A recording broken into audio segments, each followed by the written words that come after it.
Yamaha. Nah, lihat di guide book guide atau buku panduannya itu, kendaraan ini didesain atau dirancang untuk nilai oktan number berapa, nilai oktan numbernya berapa. Misal kalau digunakan atau didesain untuk oktan number, misalkan untuk oktan number Pertalite, ya dia idealnya digunakan untuk itu. Akan umur pakainya akan lebih lama. Tapi kalau misalnya dia dirancang secara pabrikasinya dirancang untuk Pertamax, ya dia akan idealnya digunakan untuk untuk Pertamax. Nah, jadi yang perlu diperhatikan ya, lihat dari manual book dari motor tersebut, dia difabrikasi atau dikeluarkan untuk nilai oktan number berapa range-nya. Nah, disitulah yang dipergunakan. Jadi kalau pertanyaannya misalnya apakah ada pengaruh, ya jelas ada pengaruh. Misalnya bahan bakar yang misalnya motor tersebut difabrikasi dari pabriknya itu didesain atau dirancang untuk oktan number, katakanlah misalnya untuk Pertalite, standarnya itu Pertalite, ya walaupun dia juga bisa menggunakan premium atau bisa juga menggunakan Pertamax, juga bisa melakukan proses pembakaran, ya dia akan berpengaruh terhadap umur dari kendaraan tersebut. Jadi pengaruhnya di situ. Jadi yang perlu diperhatikan atau dilihat dari requirement-nya itu, lihat dari kendaraan tersebut, dia dibuat atau distandarisasi untuk nilai oktan number-nya berapa untuk penggunaan bahan bakarnya. Itulah yang perlu diperhatikan. Kalau misalnya menggunakan bahan bakarnya berubah-ubah, ya jelas ya secara sederhana atau secara teoritisnya itu pasti akan berpengaruh terhadap kinerja dari sistem tersebut, kemudian performa dari kendaraan tersebut. Ya, jadi seperti itu. Jadi yang perlu diperhatikan adalah standarisasi dari pabriknya, dia digunakan pada nilai oktan number, nilainya berapa.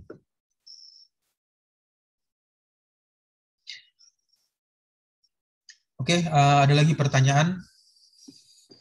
Mohon maaf Pak, saya izin bertanya. Ya.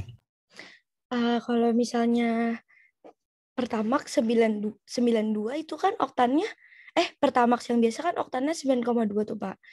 Terus kan yang Shell juga, yang Super juga itu kan oktannya sama tuh sama Pertamax. Nah tapi kan orang-orang banyak yang bilang gitu, ada beberapa orang yang bilang katanya bagusan Shell yang Super dibandingin Pertamax yang biasa. Itu bedanya di mananya Pak? Padahal oktannya kan sama aja. Atau bahannya yang beda atau gimana Pak? Ya, Terima kasih Pak. jadi untuk apa yang tadi Shell dengan yang Pertamax ya. Iya Pak, betul. Ya, walaupun sama-sama 92 ya, nilai Iya, 92. Nah, iya Pak. kenapa yang Shell itu menjadi menjadi lebih mahal, karena dia proses distilasinya itu atau proses penyulingannya itu berulang-ulang sampai berapa kali. Ya, nanti output dari penyulingannya itu, yang nanti kan dari proses penyulingan itu kan atau distilasinya itu kan bisa dikontrol mau mengeluarkan berapa nilai oktan numbernya. Nah, misalnya dia mau di settingnya 92, oke, dia 92 oktan number, tapi dia proses penyulingannya itu atau proses distilasinya itu tahapannya lebih panjang. Jadi sama seperti kayak kalau membayangkan ya, menganalogikan misalkan air sungai, air sungai, kemudian air sungai itu didistilasi atau disaring, lalu proses distilasinya itu misalnya yang satunya itu 3 sampai 4 kali. 3 sampai 4 kali. Nah, 3 sampai 4 kali ya walaupun proses kedua 2 kalinya itu sudah bisa diminum. Sudah bisa bisa diminum atau bisa dipergunakan, tapi karena proses distilasinya itu eh, cukup panjang atau masih cukup ini. Jadi dia yang menyebabkan nilainya itu menjadi lebih mahal. Jadi ya itulah harganya kenapa kalau bensin yang kalau jual di di sel ya. Di sel itu nilainya kalau diperhatikan bensinnya juga lebih jernih atau lebih kadar penyaringannya itu lebih bersih jika dibandingkan dengan yang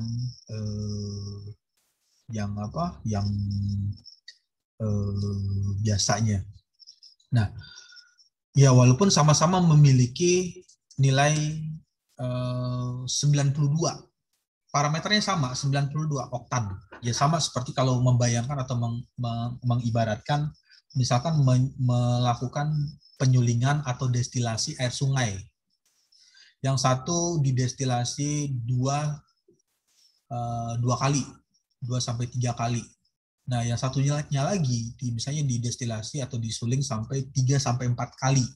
Ya walaupun 2 ketiganya itu sudah masuk ke dalam kriteria sudah bisa air sudah bisa untuk diminum. Artinya airnya tersebut sudah bisa untuk diminum. Ya sama juga dengan ini bahan bakarnya itu kalau diartikan dia sudah memiliki nilai 92 sama. Nilai oktan number-nya itu 92 sama. Tetapi kalau yang ini nilai 92 tetapi dia 92 lebih jernih lagi. Jadi seperti itu perbedaannya. Ya itulah yang menyebabkan kenapa harganya kalau misalnya bahan bakar yang di sel dengan yang bahan bakar yang di mana tuh di Pertamina ya atau yang di pom bensin ada selisih harga atau ada perbedaan. Ya, jadi seperti itu. Ada lagi pertanyaan? Pak, tapi apa performanya itu akan berbeda, Pak? Kan destilasinya kan kalau Shell kan lebih banyak dibandingin yang Pertamina. Itu apa performanya untuk pembakaran di kendaraannya itu akan berbeda, Pak? Untuk performa secara perbedaan jauh secara signifikan mungkin nggak terlalu berbeda ya, tetapi yang memberikan pengaruhnya itu berpengaruh terhadap umur pakai dari kendaraan. Umur pakai dari kendaraan ya sama seperti membayangkan atau menganalogikan, mengibaratkan ya tadi misalnya meminum air yang ya ibaratnya gini, minum air aqua dengan air isi galon, isi ulang. Perbedaannya seperti itu. Jadi kalau misalnya air galon air isi ulang kan dari pegunungan dia hanya berapa kali penyulingan ya, isi ulang yang biasa dijual di berapa ya 7.000 ada 7.500 ada yang berapa ya isi galon 10.000 ya.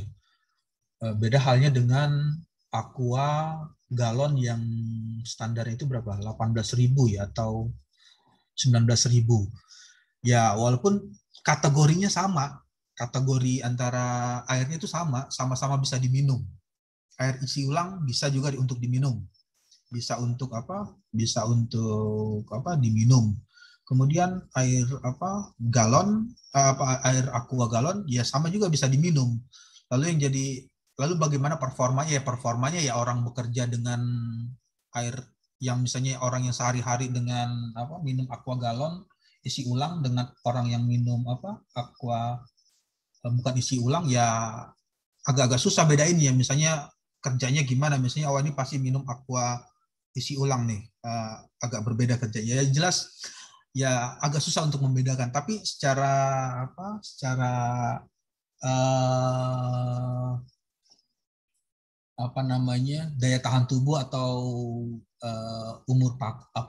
ketahanan tubuh atau faktor kesehatan ya untuk jangka panjangnya akan lebih berpengaruh terhadap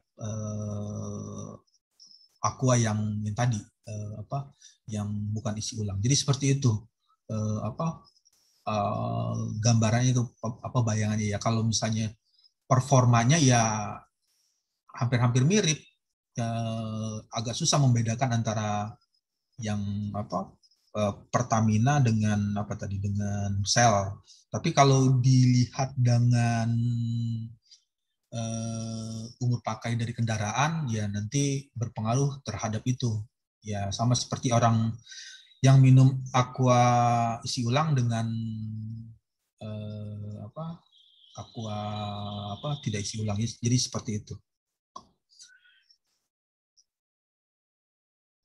Ada lagi pertanyaan? Terima kasih ya, Pak. Ya. Oke, baik, kalau tidak ada pertanyaan saya akan lanjut lagi ke materinya. Jadi seperti itu. Prosesnya itu ada yang namanya proses destilasi. Ya bayangkan saja seperti menganalogikan aqua air galon isi ulang dengan air galon yang tanpa tidak diisi ulang. Semua elemen yang mudah terbakar lainnya telah teroksidasi jika kondisi ini tak terpenuhi, yang tadi yang sudah dibahas ya, untuk pembakaran tak sempurna.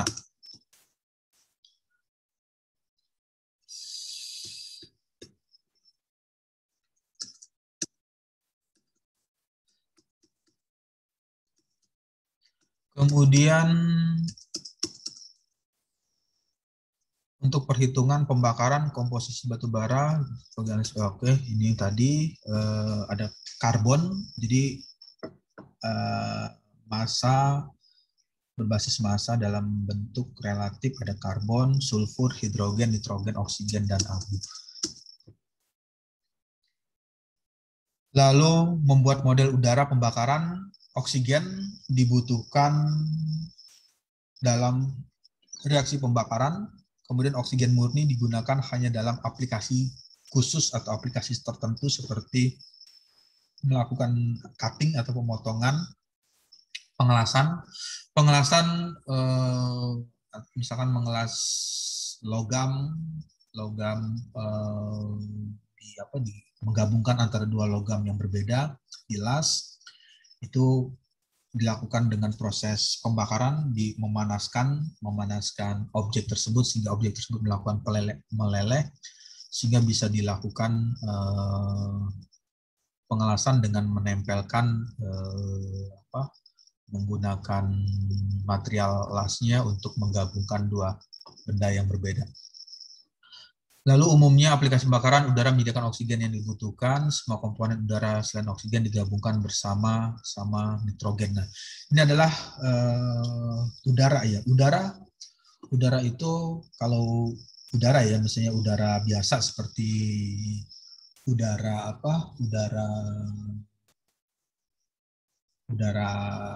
di sekeliling atau udara di lingkungan, diperkirakan nilainya itu, kandungannya itu adalah 21% oksigen, kemudian 79 nitrogen dengan basis molar. Kalau dirasiokan atau dibandingkan, idealisasi rasio molar nitrogen terhadap oksigen adalah 0,79. 0,79 ini 79/100, 21%, 21/100. Perbandingannya adalah 3,76. Jadi 3,76.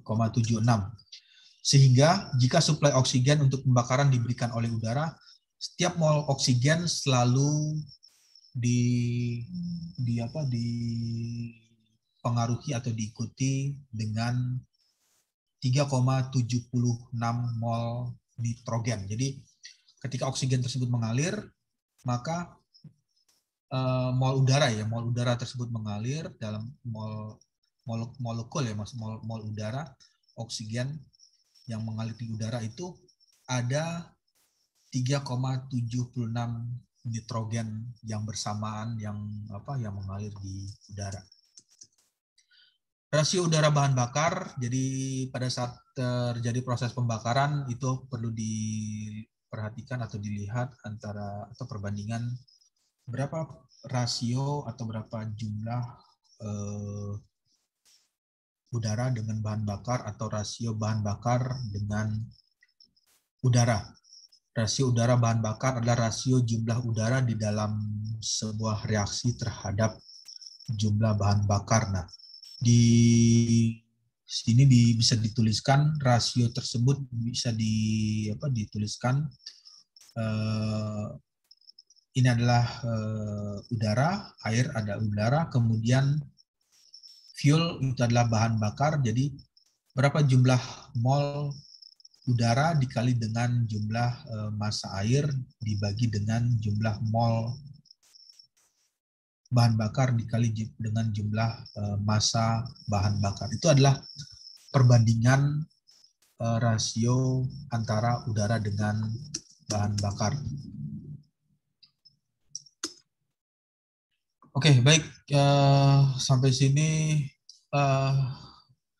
mungkin selanjutnya kita lanjutkan dengan tugas kelompok. Ada yang tugas kelompok yang belum presentasi belum untuk tugas kelompoknya? Ada, Pak. Ya, jika ada mungkin bisa dimulai untuk melakukan share screen di layar.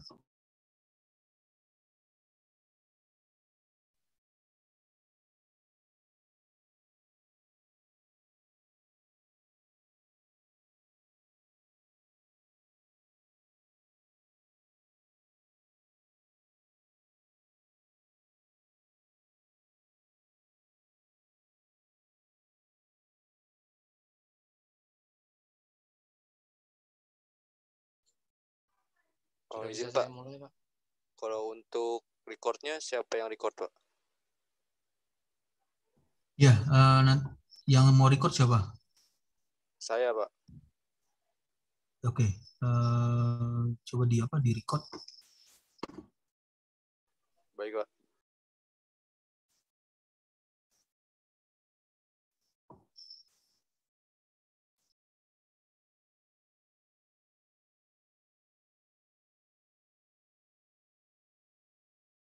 Ya, bisa dimulai untuk presentasinya.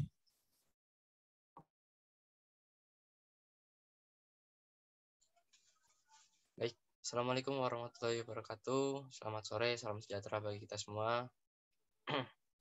Terhormat Bapak Dr. Damora Rakasio STMT selaku dosen mata kuliah termodinamika serta teman-teman yang saya cintai dan saya banggakan. Berkesempatannya saya di sini sebagai moderator dalam kelompok yang membahas tentang judul Thermodynamic Approach for Design the two-phase motive nozzle of the ejector for transcription carbon dioxide heat pump system, atau bisa diartikan sebagai pendekatan termodinamika untuk merancang nozzle penggerak dua fase ejector untuk sistem pompa kalor CO2 transkritis. Next. Sebelum itu, alangkah baiknya kami memperkenalkan diri.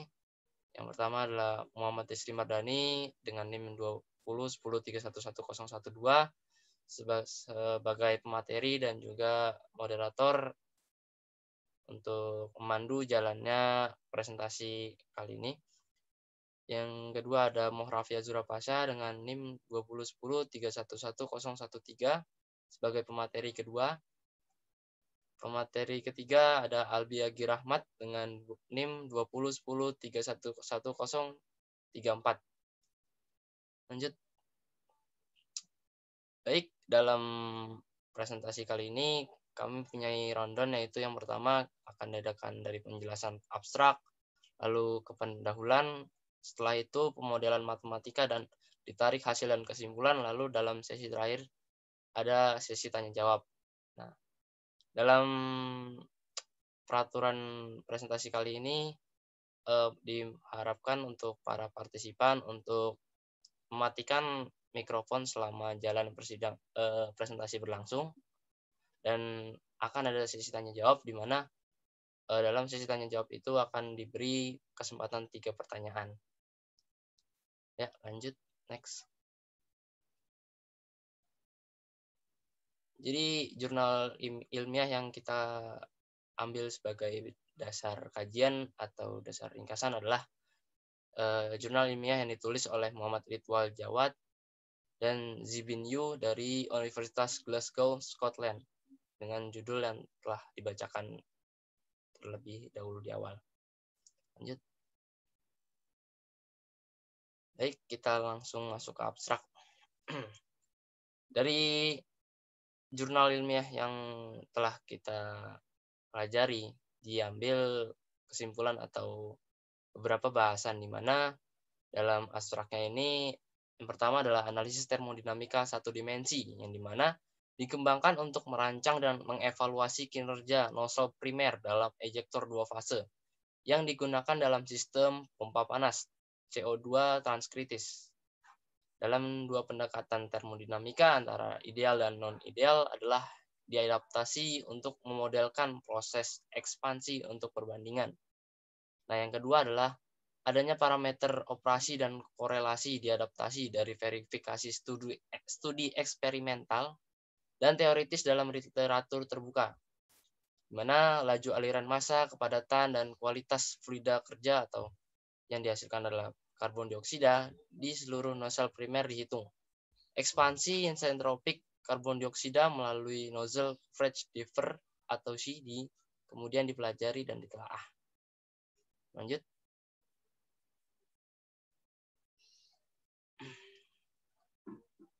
Dalam jurnal ilmiah terdapat parameter desain lain yang terkait dengan domain geometri nozzle, yaitu luas, rasio luas, dan diameternya dapat disimpulkan.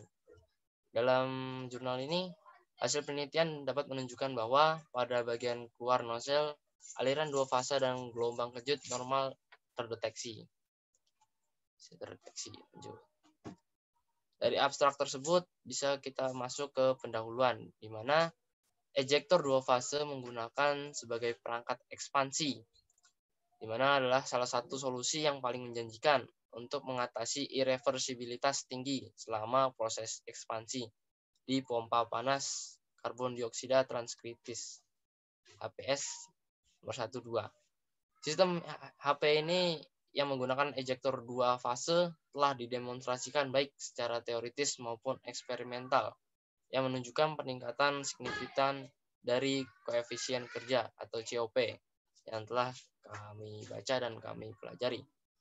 Pada dasarnya, ini dicapai dengan mengurangi kerja kompresor, meningkatkan kapasitas pendinginan evaporator, dan mengurangi ukuran evaporator yang akan dibahas. Secara teori, fungsi utama ejektor adalah mengubah energi potensial yang terkandung dalam aliran refrigeran yang bertekanan tinggi, merubah menjadi energi kinetik melalui proses isentropik. Bisa kita lanjut. Nah, seperti yang ditunjukkan pada gambar pada slide yang sebelah kanan ya. Ejektor biasanya terdiri dari nozzle primer, nozzle hisap, bagian pencampuran, bagian area konstan, dan bagian diffuser.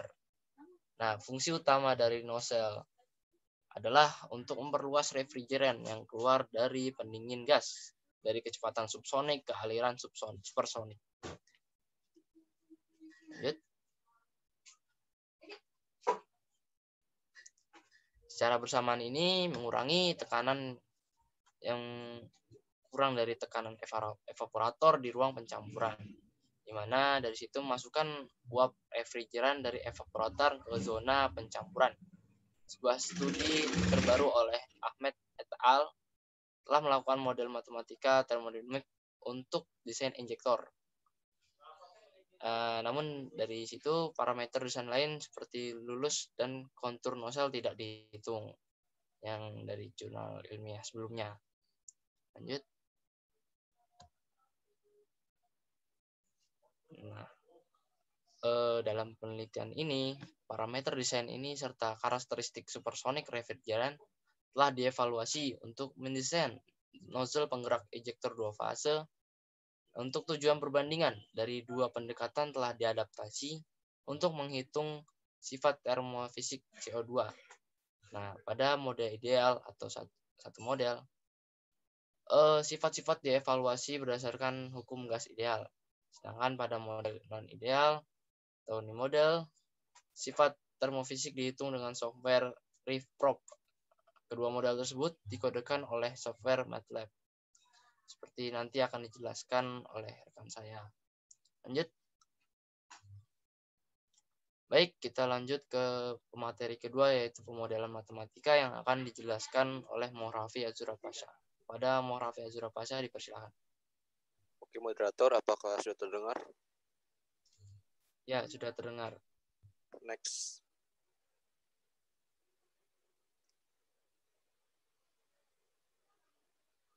Jadi pada pemodelan matematika ini kita mempunyai asumsi dan kondisi kerja yang telah dibuat dalam studi yang dibuat oleh penulis tadi.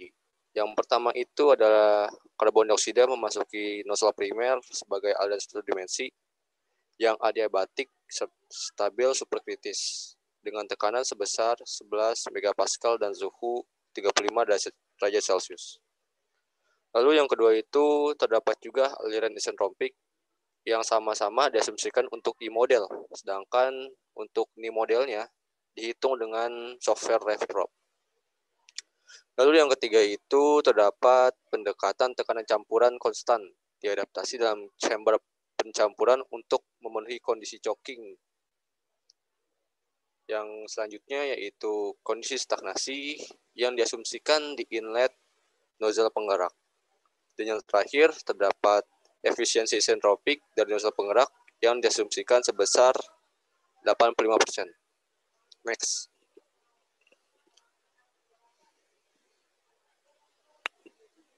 Oke, berarti kita mempunyai persamaan energi untuk aliran satu dimensi yang mantap, yang sudah tetap, yang dapat kita lihat pada persamaan kali ini. Next.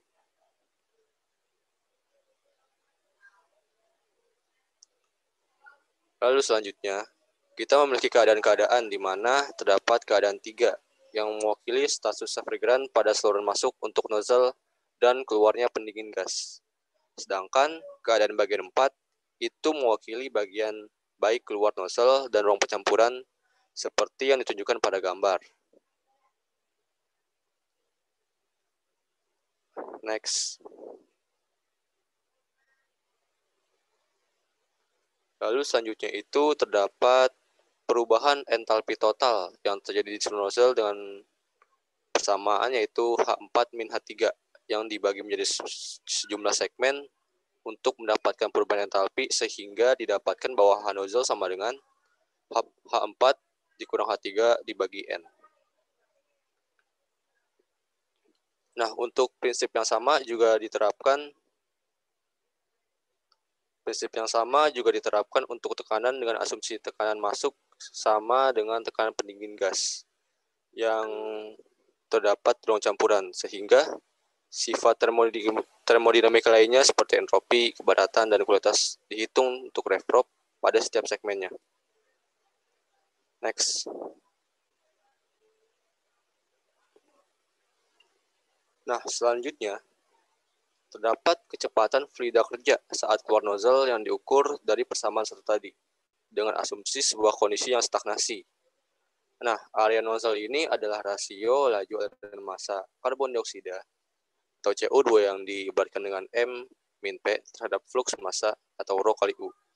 Karena itu, berdasarkan persamaan satu dan persamaan nozzle ini, maka didapatkan bahwa diameter nozzle bisa kita rumuskan sebagai berikut.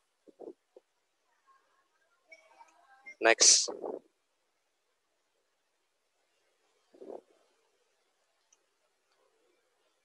Nah, untuk persamaan dari 1 sampai 3 itu digunakan berulang-ulang sampai n kali sehingga kita bisa menentukan nilai dari setiap segmennya. Untuk beberapa sifat termofisik fluida kerja seperti kecepatan suara, bilangan match, atau viskositas dinamis dan panas spesifik tidak ada untuk aliran fase dari prop, sehingga kita dapat membuat persamaan isentropik yang menghitung kecepatan suara dan angka Mars saja, yaitu adalah persamaan sebagai berikut. Next.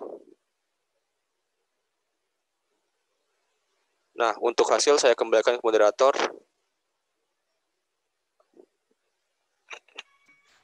Baik, terima kasih atas presentasinya, Bung Raffiat Surapasya. Lanjut kepada Saudara Albi Hagi Rahmat, silakan untuk melakukan pemaparan terhadap hasil yang telah kita kita kembangkan. Terima kasih.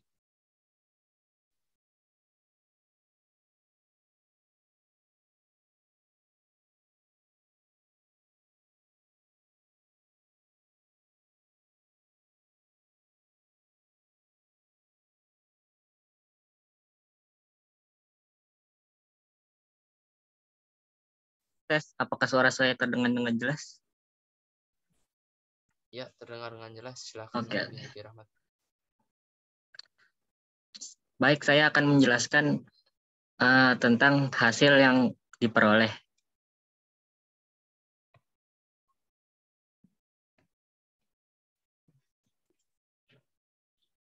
Nah, di sini ada gambar grafik yang memiliki dua garis yang berwarna berbeda. Yang pertama garis biru itu adalah grafik antara flux massa dengan tekanan nozzle. Kemudian yang berwarna merah adalah nilai densitas terhadap tekanan nozzle. Gambar ini mengilustrasikan perubahan densitas flux massa dan tekanan fluida kerja di sepanjang nozzle primer. Dilihat dari gambar kita dapat menentukan hasil-hasil sebagai berikut. Pada tekanan menurun dari pendingin gas tekanan bernilai 11.000 kilopascal ke tekanan ruang pencampuran sebesar 3.643 kilopascal. Yang kedua adalah flux massa meningkat secara signifikan sampai mencapai nilai maksimum pada tekanan bagian tenggorokan 6.541 kilopascal, kemudian menurun tajam. Selanjutnya, isentropik rata-rata perubahan densitas karbon dioksida antara saluran masuk dan bagian tenggorokan relatif ketir. Ini menunjukkan bahwa aliran tidak dapat mampet. Yang terakhir adalah bagian tenggorokan hingga pintu keluar nozzle kepadatan menurun. Kepadatan menurun menunjukkan bahwa aliran tidak dapat dimampetkan.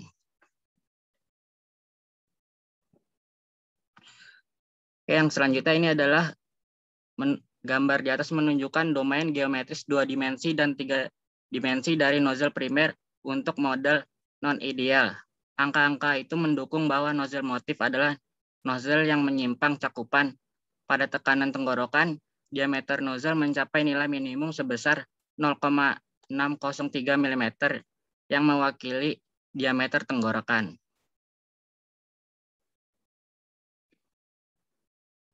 Nah, pada gambar ini terdapat grafik antara kualitas karbon dioksida terhadap tekanan nozzle.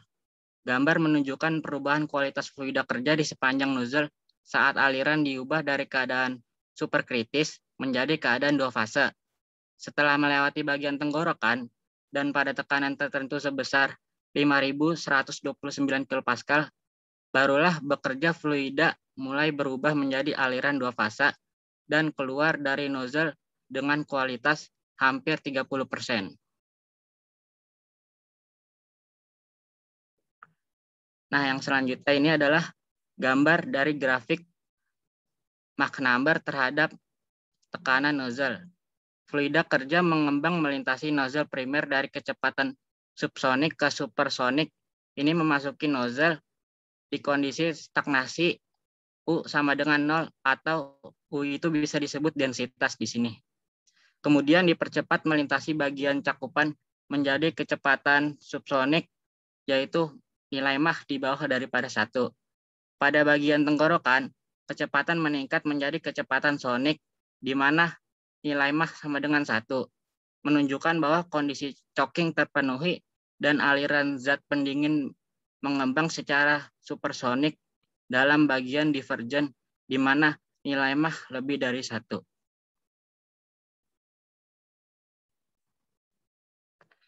Di sini ada dua perbandingan antara model ideal dan model non-ideal.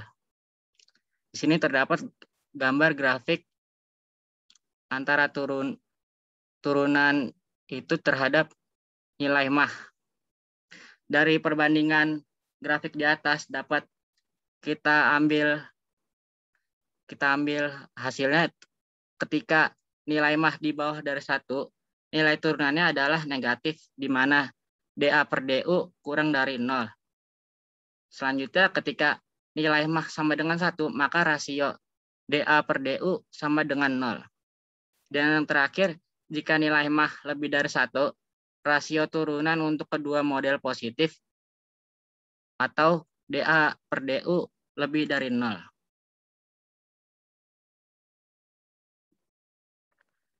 Nah, pada gambar ini ada perbandingan antara grafik gambar area rasio terhadap nilai Mach number. Gambar 11 dan 12 menggambarkan hubungan area Mach untuk kedua model, yaitu model ideal dan model non-ideal. Gambar ideal itu yang sebelah kiri. Nah, pada model ideal, untuk nilai Mach kurang dari 1, rasio luas menunjukkan bagian converger nozzle. Sedangkan bila nilai Mach-nya lebih dari 1, rasio luas menunjukkan jalur nozzle yang berbeda, dan untuk nilai Mach number sama dengan 1, rasio luas 1 mewakili bagian tenggorokan.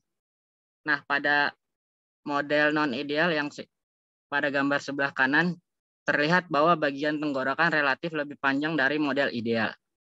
Rasio area adalah 1.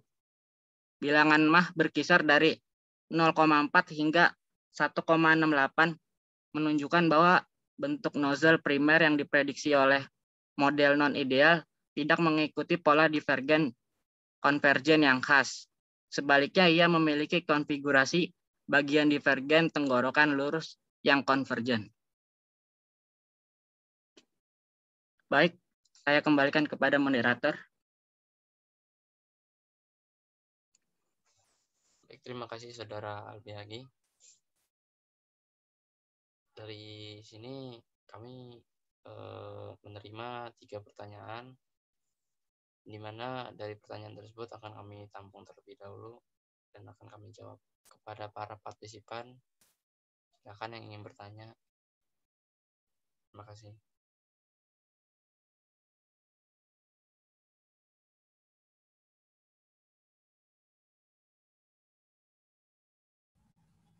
Assalamualaikum. Izin masuk. Ya, silakan. Perkenalkan, nama saya Muhammad Fahri Hamzah. Saya izin bertanya.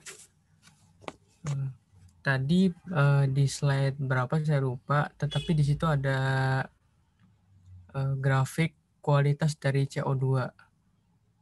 Bisa ditunjukkan?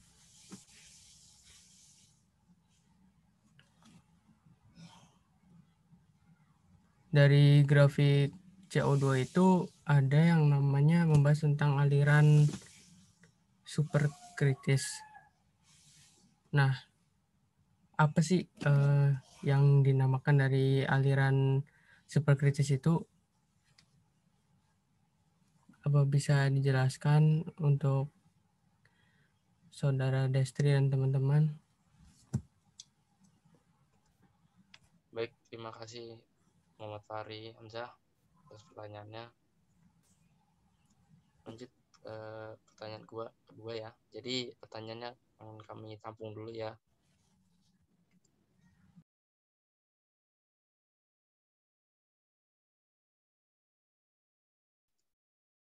Baik, ada yang ingin bertanya lagi? Assalamualaikum warahmatullahi wabarakatuh, Mas. Saya ingin bertanya dong. Ya, silakan Mas Bagas. Tadi kalau nggak salah dengar kata-kata refprop ya. Refprop. Itu saya baru dengar gitu. Bisa jelasin nggak sebenarnya itu buat apa sih? Oh iya. Tujuan kegunaannya untuk apa? Oh iya.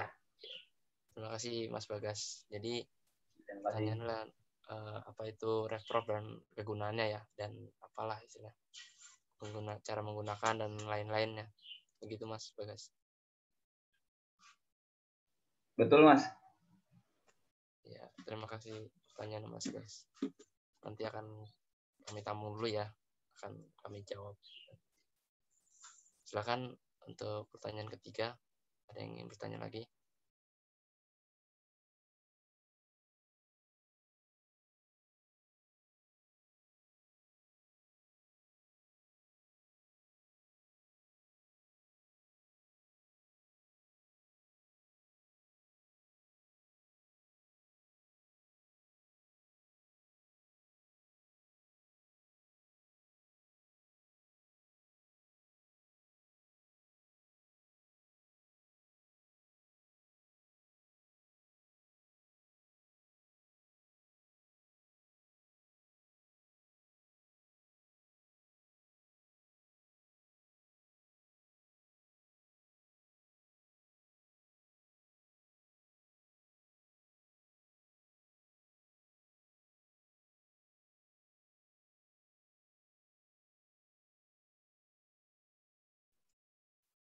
Baik, apakah masih ada pertanyaan dari para partisipan?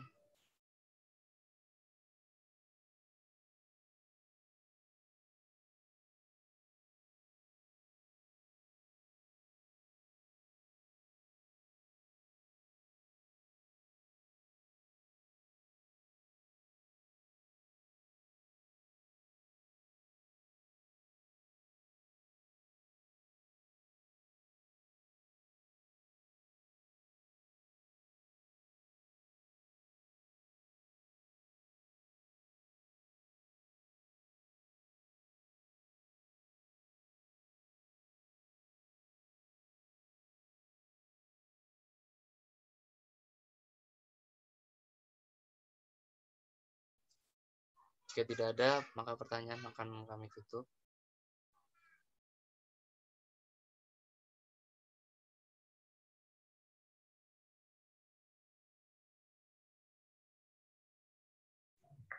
Izin masuk, moderator. Ya, silakan Mas Daniel. Saya ingin bertanya masalah tentang apa sih yang dimaksud dengan aliran satu dimensi itu tadi? Bagaimana? Itu aja.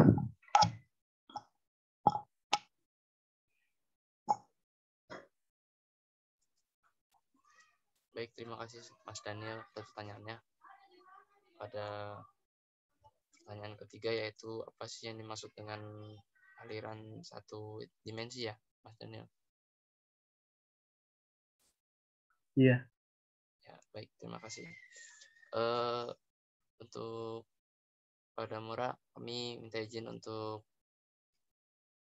minta beberapa waktu untuk mencari jawaban dan dan mendiskusikan kepada rekan kelompok kami. Kalau diizinkan pada Mura.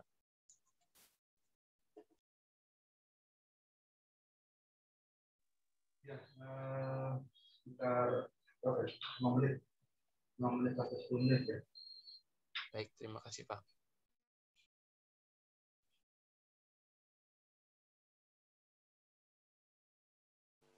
Oke, izin masuk moderator dan Pak Nomora, izin menjawab ya. Jadi pertanyaan yang ditanya Bagas tadi tentang refprop. Untuk refprop sendiri waktu itu saya pernah baca sih di website resminya itu bahwa refprop itu sebenarnya adalah singkatan dari reference fluid properties. Nah, jadi program ini tuh adalah program yang kayak dalam tahap pengembangan gitu dari sebuah institut nasional gitu.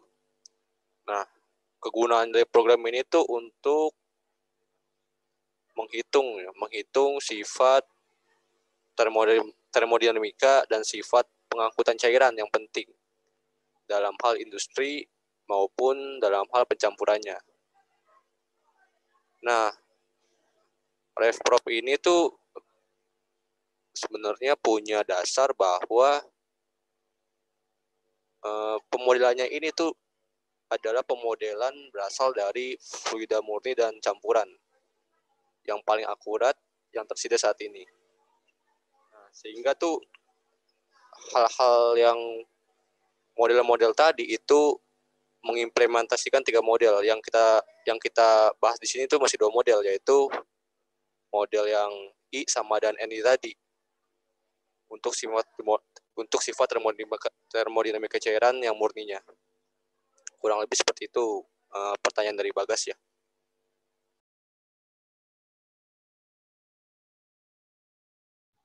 Makasih Mas Pasya. Oke, Mas Bagas.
Ya sama mau sekalian jawab tadi punya Daniel ya.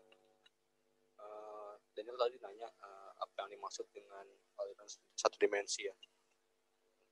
Untuk itu aliran satu dimensi itu adalah aliran yang dimana arus partikelnya itu bergerak yang diwakili oleh garis lurus yang besar dan arah kecepatannya itu di semua titik itu sama.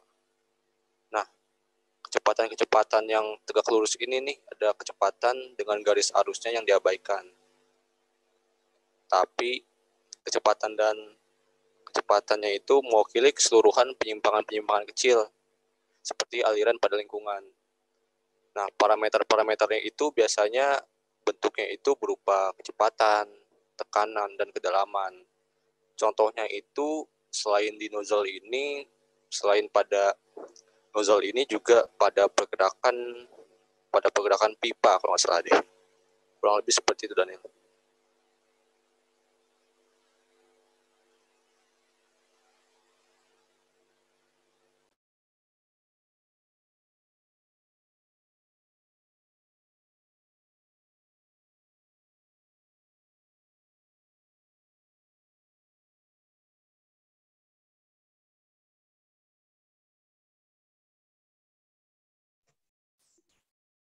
Baik, apakah dari Mas Bagas dan Mas Daniel jawabannya apakah sudah puas atau masih ada yang ingin dipertanyakan lagi?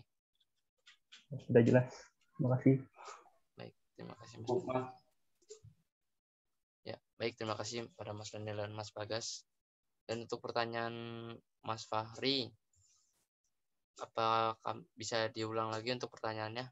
Karena kami masih belum menangkap, tolong untuk diperjelas lagi tadi untuk pertanyaannya. Terima kasih. Oke. Untuk lebih jelasnya coba dilihat ke slide yang grafik kualitas dari CO2. Kalau nggak salah tadi saya lihat di slide ke-23.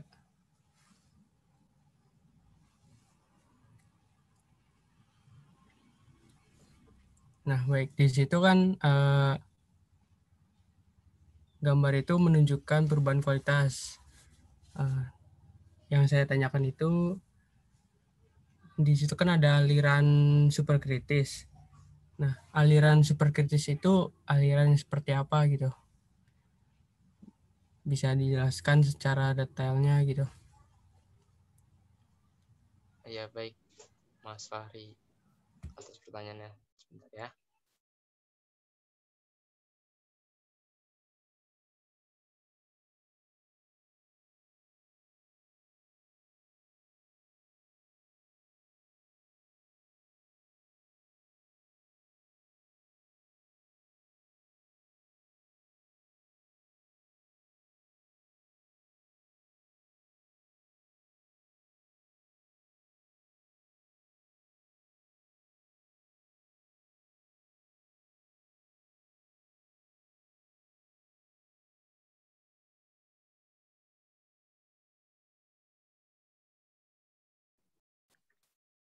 Baik, mungkin saya akan menjawab pertanyaan dari pada Fahri.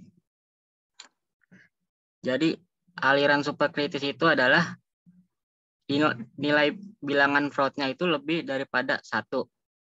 Dengan ciri fisik yaitu kecepatan aliran deras lebih besar daripada kecepatan perambatan gelombang dan perambatan penjalaran gelombang ke arah hilir.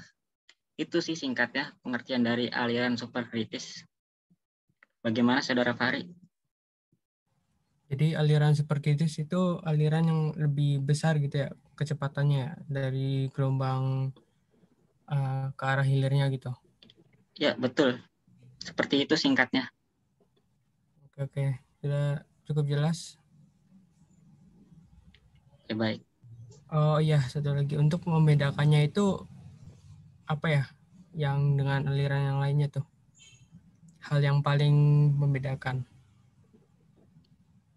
Yang paling membedakan itu bilangan Freud-nya. Jika aliran kritis itu nilai bilangan Freud-nya itu sama dengan 1. Nah, jika superkritis itu di atas daripada 1. Itu sih. Oh, oke. Baik, terima kasih Mas. Saya rasa sudah sangat jelas. Ya, makasih Mas Fahri atas pertanyaannya. Ya, baik. Baik, terima kasih kepada Mas Fahri atas pertanyaannya. Semoga mengerti dengan jawaban yang telah kami berikan. Baik, sesi tanya jawab kami tutup. Terima kasih kepada para partisipan yang telah ikut bergabung dan ikut menyaksikan serta bertanya dan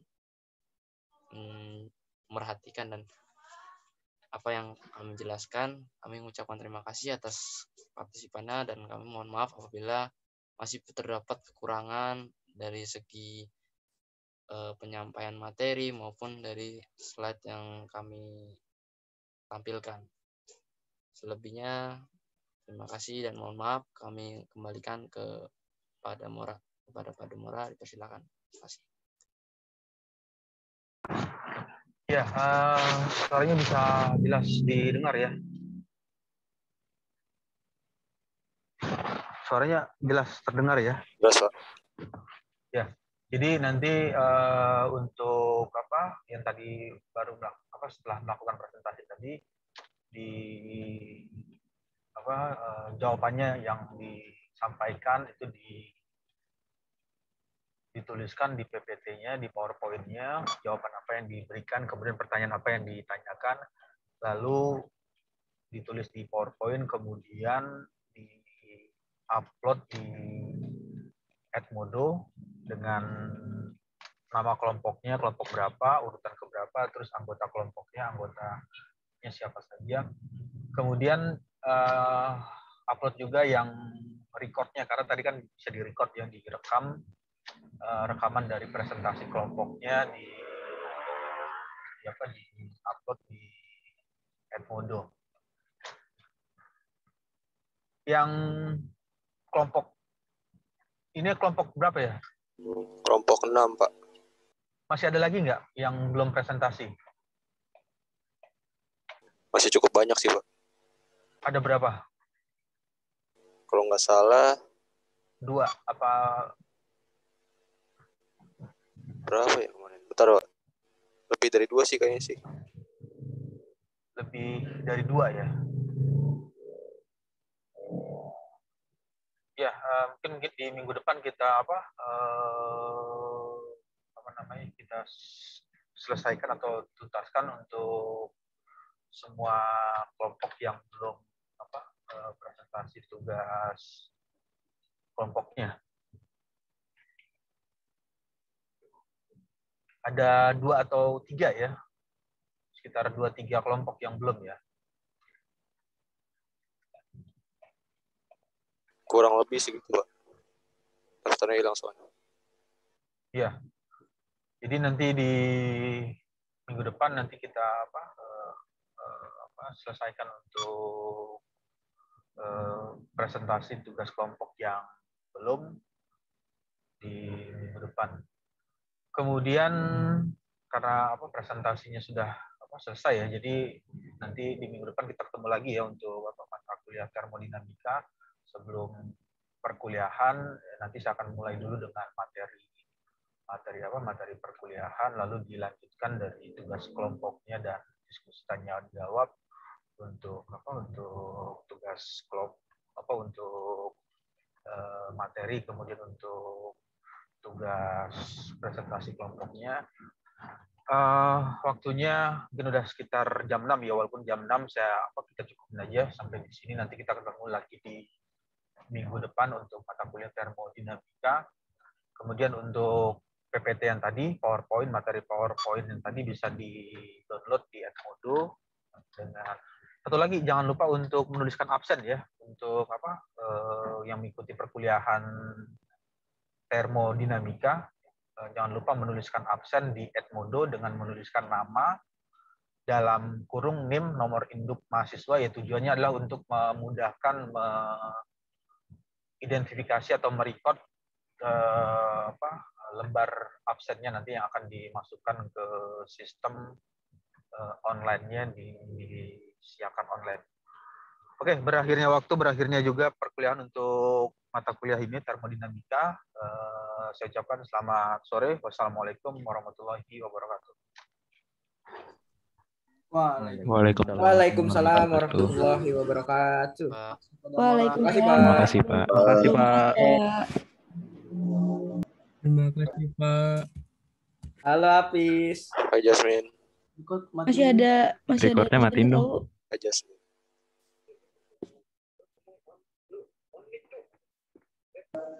Bubar. Hai, Jasmine. Apaan sih?